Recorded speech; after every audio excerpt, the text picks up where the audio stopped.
Hola, damas y caballeros, niños y niñas, aquí otra vez yo. Me apunto con mis aires de grandeza. Y hoy les tengo otra exposición, obviamente. Así que, bueno, comencemos de una buena vez. Bueno, pues a mí me enviaron una tarea, como ya saben, donde hablaba si el lenguaje podría haber evolucionado al mismo tiempo de otras formas de comunicación. Y a través de mi investigación y mi propio criterio traje esta respuesta. Sí, sí podía, por la necesidad de comunicarse, pero existían varios inconvenientes, como la ausencia del aparato fonoarticulador que nos permitía hablar, más que el lenguaje tuvo que pasar por varias cosas para tener un sentido refinado y al mismo tiempo un significado, ya que el lenguaje no solo se compone del habla, sino también de la interacción y sentido, significado y significante, emisor y receptor, más la necesidad de comunicarse.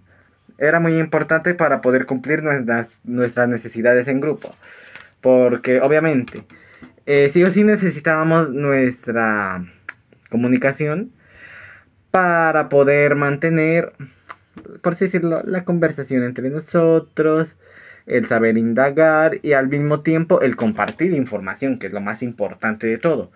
Al mismo tiempo como para prevenir las acciones futuras y al mismo tiempo cómo se maneja, para no hacer tanto rodeo como antes, donde literalmente era experimentación y error.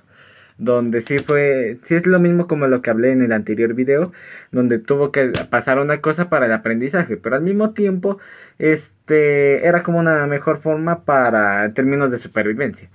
Pero eso sí, una cualidad también que puedo decir, una cosa es ser explicado y otra cosa es vivirlo, que ya eso hablaremos después. Bueno, pero el lenguaje no solo se basaba en el habla, sino también que tenía que existir el lenguaje sí o sí de otra manera. ¿Y cómo se expresaba esta forma? Por los sonidos. Sí, por los sonidos.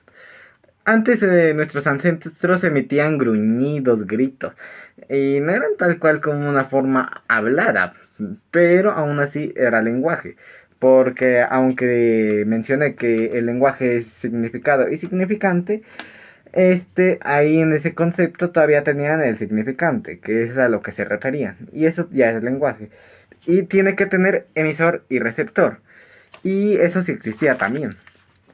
Y también tenía una interacción y sentido entre ellos. Así que sí había un lenguaje. Y el lenguaje se integró con otras formas de comunicación. Como por ejemplo los gestos y la comunicación no verbal, que ya les expliqué. El lenguaje corporal. La comunicación simbólica y los artes rupestres, o sea, básicamente los dibujitos esos. Y la música y el ritmo. Esto se podría decir que es solo del primer punto.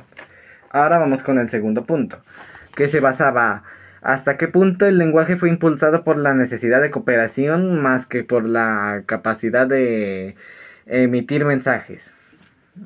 Esto era lo que me refería. La evolución del lenguaje fue impulsada más por la necesidad de cooperación, ya que se necesitaba más que para compartir información, ya que debido a nuestros ancestros había más dificultad en esos tiempos como para compartir más la información, más se basaban como por así decirlo en el resultado que iban a tener ellos.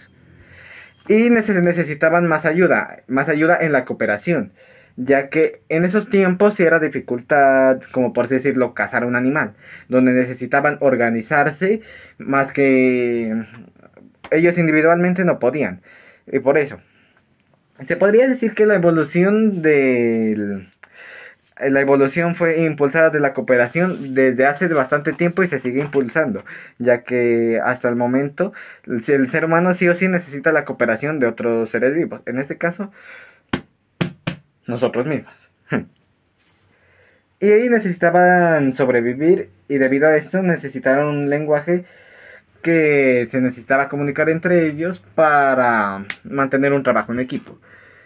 ¿Y qué vino primero? ¿La comunicación de la cooperación o a partir de la compartir información?